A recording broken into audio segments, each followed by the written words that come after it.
Here's something that may shock you. Deaths from prescription opioid painkillers have more than tripled since 1990, which is now being measured at an epidemic level by the CDC. If you look closer at the numbers, since 2012, accidental overdoses of prescription medication has resulted in more deaths than car accidents. Nearly 3 out of these 4 overdoses are caused by painkillers, medicine like Vicodin, OxyContin, and Methadone. Despite the rise of these tragic events, more and more painkillers are being prescribed. The sale of painkillers has increased 300% since the turn of the century.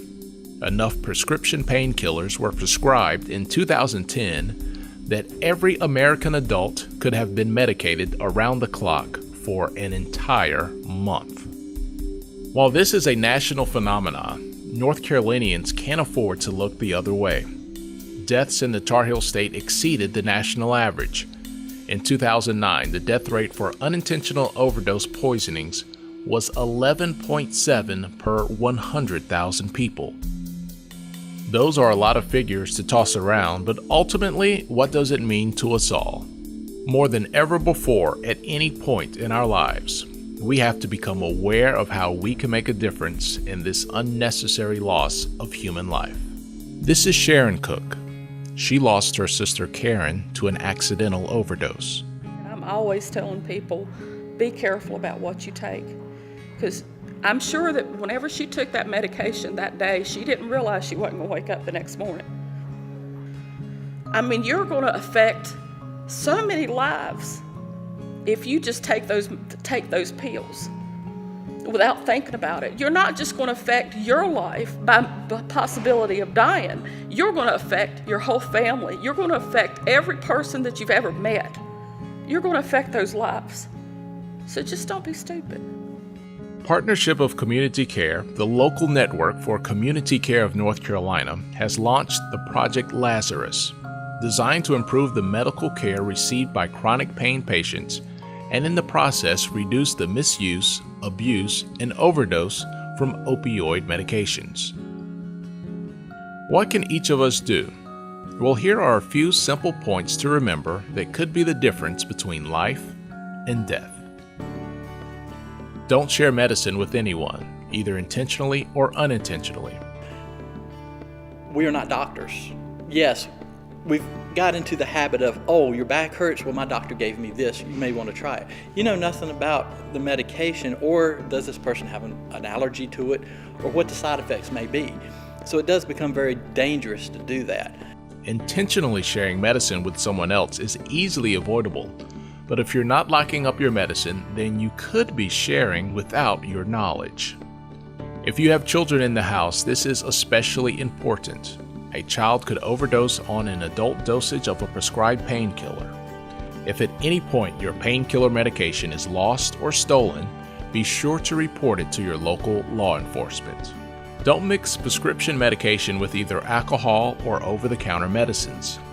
Alcohol and painkillers are both depressants. Alcohol, it's what we call a CNS depressant, or slows down the processing of the brain and the respirations, how we breathe.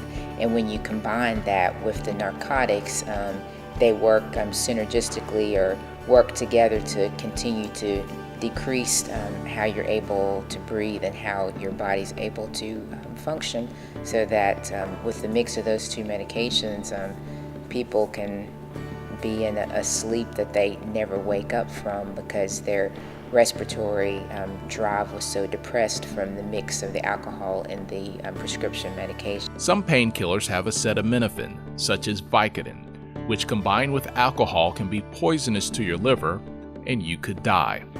To minimize the risk of an accidental overdose, consumers should avoid taking multiple medications with the same active ingredient at the same time.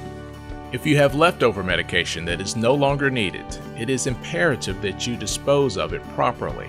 Especially if it's, say, a parent and they have children living in the home who are very curious, can get into that, could take it and particularly overdose on it, or they could, get a euphoria from it or a high and then develop this addiction, so that we highly recommend that any type of medication that's left over from a procedure be properly disposed. The most effective way to dispose of unused medicine is through a community drop box program, which is normally located at local police departments. And as long as they're not needles or liquids, and in pill form, you can take them in, drop them in a box right inside the front door, turn around and leave. No questions asked. If you must dispose of it yourself, place unused pills in a sealed plastic bag mixed with the loose material such as kitty litter or coffee grounds and place it in your trash. Remove all labels and scratch out all identifying information on the pill bottle to make it unreadable. If you ever find yourself in a situation where someone has overdosed, you can call 911 in North Carolina without any fear of criminal prosecution.